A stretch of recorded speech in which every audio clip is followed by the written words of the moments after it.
Welcome to BNEWS Weekly. I'm Phil Gallagher along with BNEWS reporters Tad Stefanak, Robert Parrish, Chris Flaherty, Alita Charbonneau, Juliana McGrane with sports, and Gretchen Carey with the community calendar. Thank you for joining us.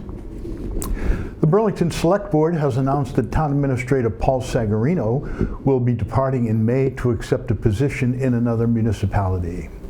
The board states in a press release, "We sincerely thank Paul for his unwavering dedication, and leadership throughout his almost 20 years of service to the town. Over the past 6 years as town administrator, his guidance has helped the town achieve significant milestones, none more important or impressive than navigating the challenges of the COVID-19 pandemic and ensuring the continuity of essential services during those unprecedented times. We are deeply grateful for his contributions and wish him the very best in the next chapter."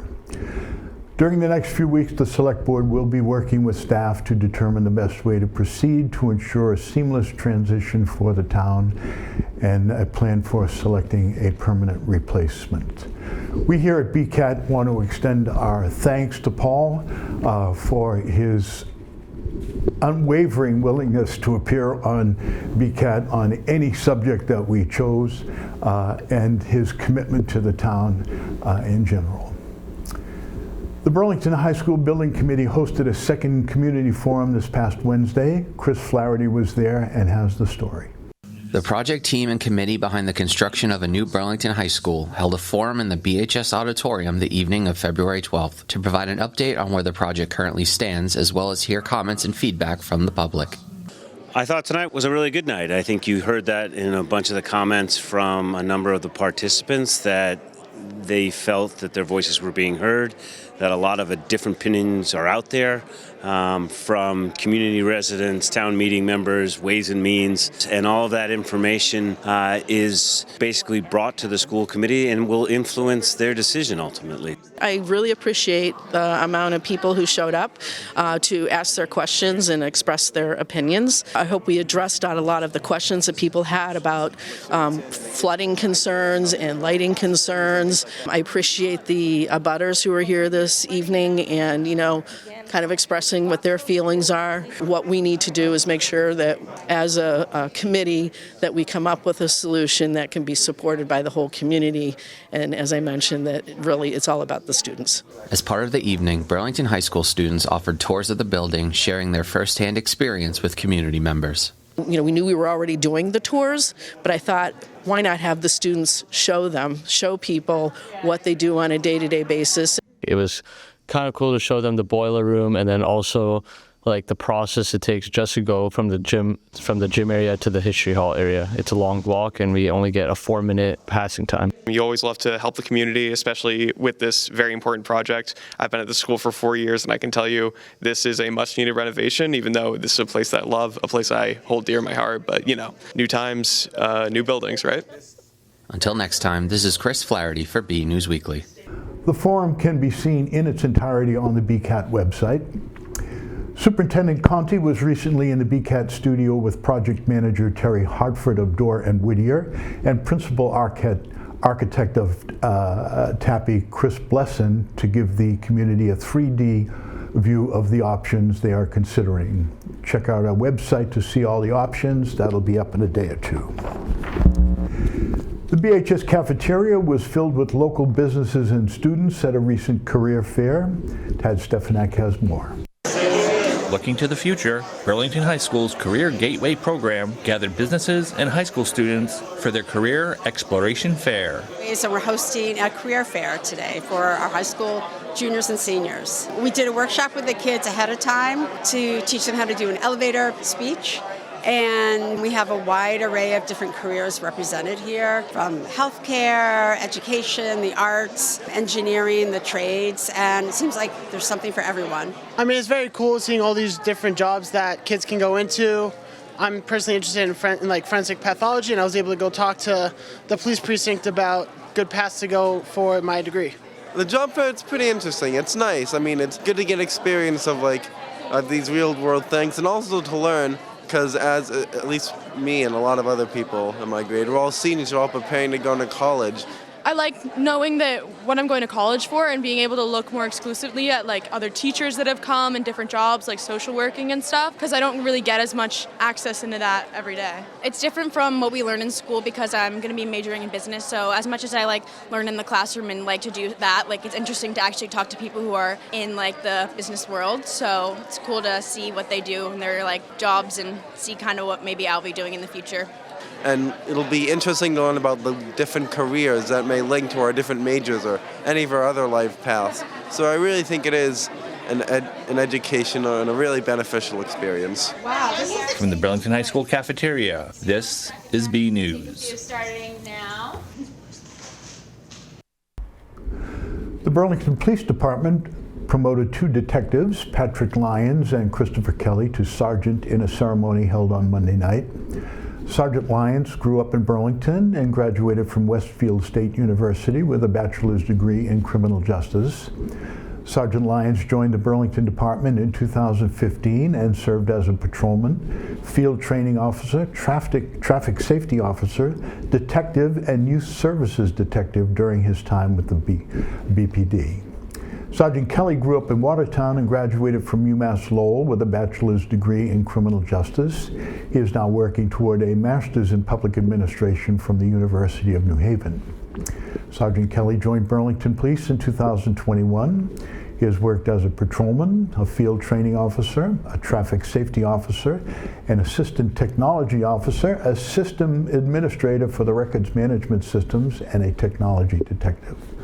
Both Patrick and Chris serve the department professionally as patrolmen and detectives, and I am confident they will meet our community's expectations and earn our community's trust as supervisors, said Chief Brown. I'd like to offer my congratulations to both of these men. Womenade was honored at the Select Board Monday after 14 years of dedicated service. Whereas Womenade asks that individuals, committees, and businesses keep their generosity contagious, as their support is the foundation of a strong and caring community, and therefore the Select Board of Burlington, on behalf of the town's residents, schools, and organizations, wish to thank and honor Burlington's Womenade for their accomplishments over the past 14 years and wish them well on their next chapter. Sometimes you don't see what you do on a day-to-day basis, but then when you take a snapshot like that, and from beginning to end, $330,000, was it, that you've raised, 267 families? That's incredible. That's a great snapshot. To quote everyone's favorite PBS host, Mr. Rogers, in times of crisis, look for the helpers, for they are the ones running towards the issues. And we are blessed to have so many people like yourselves in our community. And so truly, as the proclamation said, we are eternally grateful for the work that you've done over the last 14 years. And one of the great tenets in life is to leave things better than you found it. And I can't think of a better example than Womenade. Over the past 14 years, you guys have done amazing work for so many families in need. And I'd always be blown away every time I'd hear of some of the nice things that Womenade did for a family in need. Even one of my family members, which meant a lot to me. And the town is eternally grateful for all of you've done. And I'm sad that, you won't be continuing, but you've left a legacy that will never be forgotten. And Burlington's a special place, a town full of giving citizens, a town full of citizens that look out for each other. And Womenade epitomized that spirit. And we are so thankful for all of you and all of your efforts. So thank you. I think the impact that an organization like Womenade has made, it speaks volumes about the power of women coming together for a cause, and how when we do, we focus on relationships and collaboration and community-led solutions, and I think that's just what Womenade is all about. The words everyone used are actually incredible. What you've done is incredible. Kudos to you guys for doing what you've done in town. There's a million families to say thank you. So from the Board of Selectmen in the town of Burlington, thank you so much for what you've done.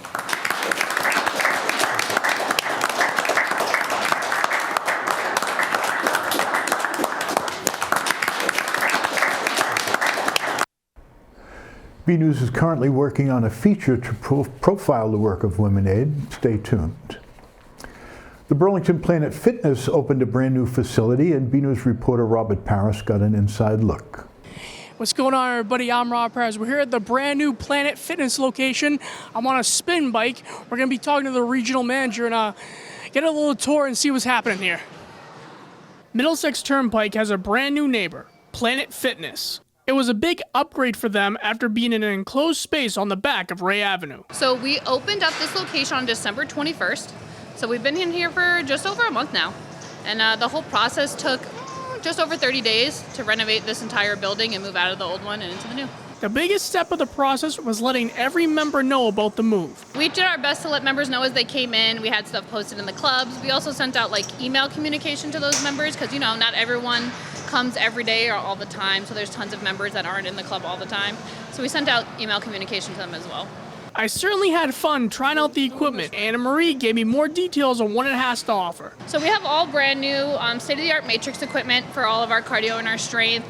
We have all the brand new amenities in our recovery zone, so like our hydro beds and our massage chairs, total body enhancement, cryo loungers, definitely some new amenities that some other locations don't have. We're great for all genres, wherever you are in your workout journey, essentially. So whether you're a highly trained athlete or just either new to the gym or maybe just getting back into the gym for the first time in a long time, it's a great place to restart that fitness journey for you. Whether you want to lift weights or run on the treadmill, the brick and mortar has something for everyone. I do love new clubs. So the front desk is new. It's a new prototype kind of layout, which is great to see. It's very different, more modern for Planet Fitness. I just love the member experience in general, and the people in Burlington have always been very welcoming, super friendly.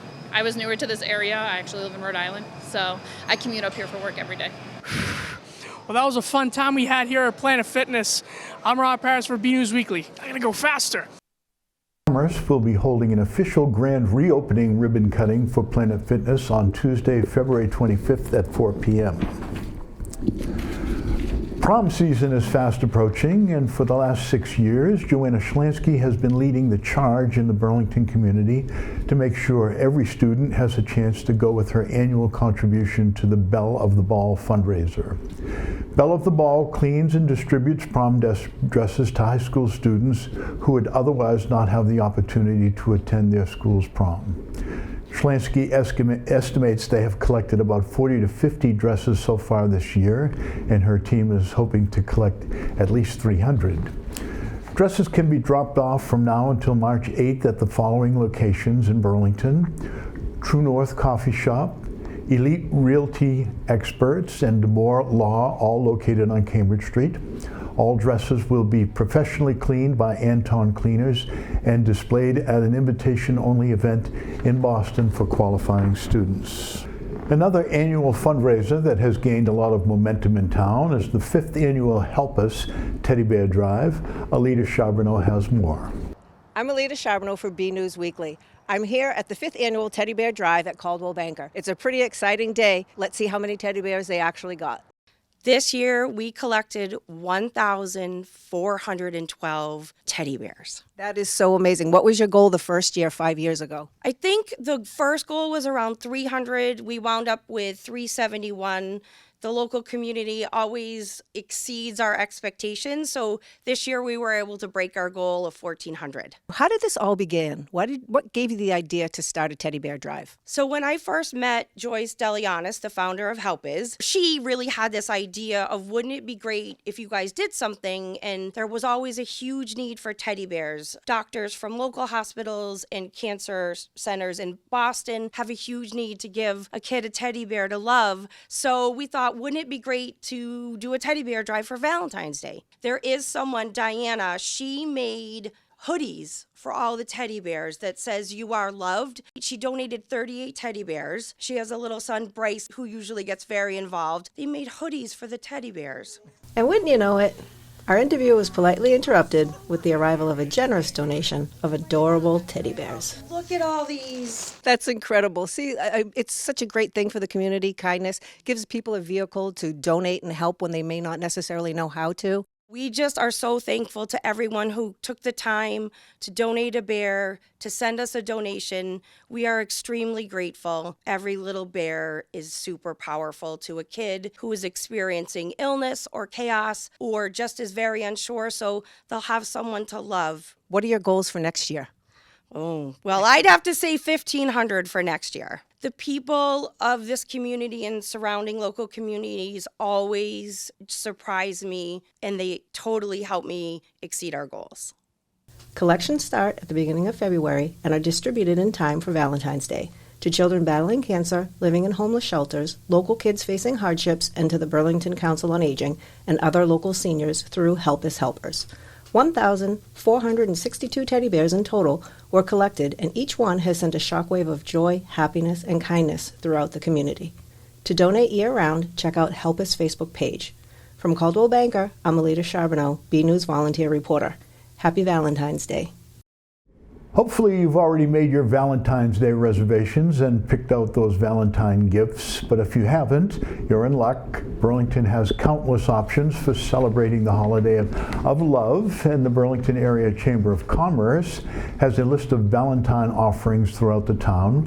Whether you're looking to send flowers, find some gluten-free Valentine's Day treats, or plan your special Valentine's dinner, their website will point you in the right direction.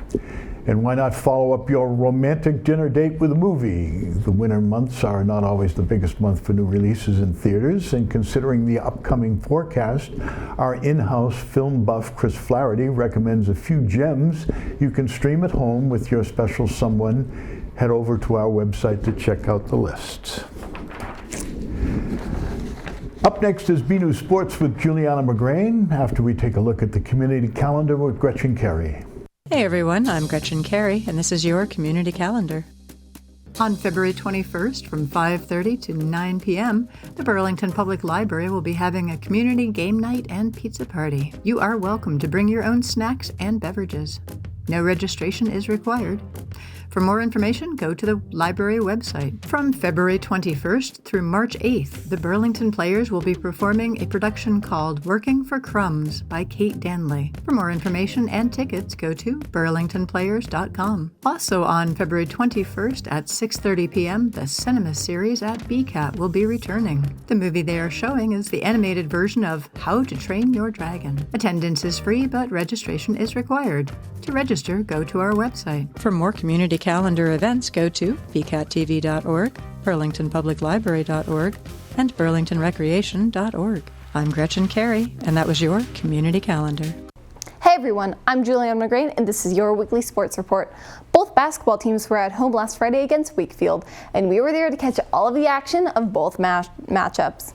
The girls and boys basketball teams had a league matchup with the Wakefield Warriors. Let's start with the girls. Wakefield took control in the first period with a low score of 8-6. It all changed when the second period rolled around as the Lady Devils scored 10, taking the lead 16-15 at half. The neck-and-neck battle continued in the third period with a 24-23 Burlington lead. However, in the fourth quarter, the Devils lost the lead and fell short of the win, losing in a heartbreaker of 31-35. The boys were next. It was all Burlington in the first period with the big 21-8 lead. Before the half, Wakefield bounced back from it with a score of 30-29. Burlington bent but didn't break. As they entered the third quarter, they were steamrolling with a 47-38 score. In the end, the Devils hit cruise control in the fourth quarter with a 65-49 win over the Warriors. The teams both traveled to Wilmington and both came out victorious. The girls won by 12, the score being 44-32. Top scorers of the night were Erin Riley with 12, Savannah Scally with 10, and Ava Sakari with 8. The win cinched them a spot in the playoff tournament as they remain in third place with a record of 10-8. Watertown is in second with 11-7, and Wakefield leads the Division III at 14-4. The boys scored a 62 to Wilmington's 53. Top scorers were Anthony Garrier with 16, Krish Soni with 11 points, and Ryan Ellis with 10. After the victory, the team was crowned the Middlesex League Freedom Division champions with a record of 12-5. Behind them is Watertown at 11-6 and Wilmington at 11-7. Both hockey teams were on the road in Melrose on February 8th. The girls defeated Melrose in a 4-1 blowout win. Chloe Rabazi and Sophia Cleary scored 1 goal, Emma Striner scored 2. Aiden Scalia scored the 1-0 Melrose win for the boys, getting his first career goal. They returned home for a game against Wakefield the Wakefield Warriors on February 12th. We were there to catch the action. Girls and boys ice hockey had their final home game of the regular season against the Wakefield Warriors. The boys had a 2-0 lead going into the second period, thanks to Jake Robitaille and Aiden Scalia. This was the last time they would score, as Wakefield took control from there, with 2 goals before the end of the second period. They then took the lead in the third period, sealing the deal 3-2 Warriors. It was a much different story for the girls, as they shut out their opponent. In the first period, they scored 4 goals.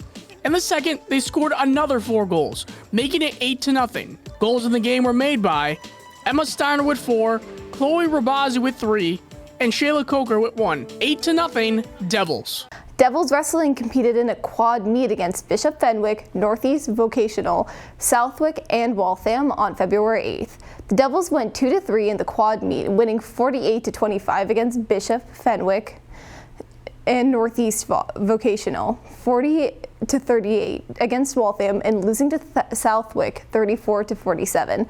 You can check out all the results on bcattv.org/sports. Burlington concluded the regular season on the road in Watertown on February 10th. The team lost in a tight matchup of 37-41, and several wrestlers won their matches. Max Sharpman in the 106 weight class, Luke Abreu in the 132 weight class, Cameron Bonnell in the 138 weight class, Noah Farrow in the 144 weight class, Connor McElroy in the 150 weight class, Dav Tonani in the 165 weight class, and Josh Levitt in the 215 weight class. The girls and boys indoor track competed in the Massachusetts State Coaches Association qualifier meet last Saturday. Top finishers for the girls team were Audrey Londino in the 300 meter in 20th place at 45.7 seconds. Lila Kun came in 21st place in the long jump at 14 feet and 10 inches.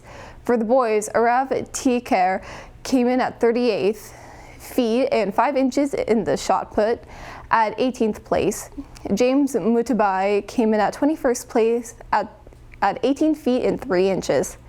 Runners for the boys teams also competed at the Massachusetts State Track Coaches Association Rising Championship. Top finishers from the event were Henry Stefanowitz, who came in third place in the 1 mile at 4 minutes and 50 seconds, and the 4x400 relay team came in 8th place with a time of 3 minutes and 58 seconds. You can check out the full results on athletic.net. Red Devil swimmer Shea Woodbury competed in 2 events at the North Sectionals Championship. The first was the 100 freestyle, where he finished in 20th place overall with a time of 51.52 seconds. Shea finished in 9th place in the 100 backstroke with a time of 56.43 seconds. Woodbury will compete at the state championship on February 16th. We wish the best luck to Shea and at the tournament. Girls Gymnastics hosted the Middlesex League Freedom Division Championship on February 10th. Burlington finished in 3rd place. The girls competed in 4 events in vault, bars, balance beam, and floor exercise. Top finishers from the event were Emily Kim for first place in vault, bars, and floor exercise. Hannah Lee came in 1st place at the balance beam. The team is waiting to see if they qualify for sectionals next week. Stay tuned for BNEWS Sports for more details. For more Red Devil action, check out our sports section at bcattv.org/sports and follow us on X at BNEWS Sports. That's all for this week. I am Juliana McGreen. Back to you guys in the studio. Our photo of the week is loaded with cuddles just waiting to happen. Alita Charbonneau took this panoramic shot of some of the over 1,400 teddy bears at the headquarters of the HELPIS Teddy Bear Drive at Caldwell Banker's Realty Office. Every corner of the room is loaded high with stuffed animals. We'd like to see your photos. The photo could be of something you see around town, the weather outside your own door, or even photos of your family, friends, and pets.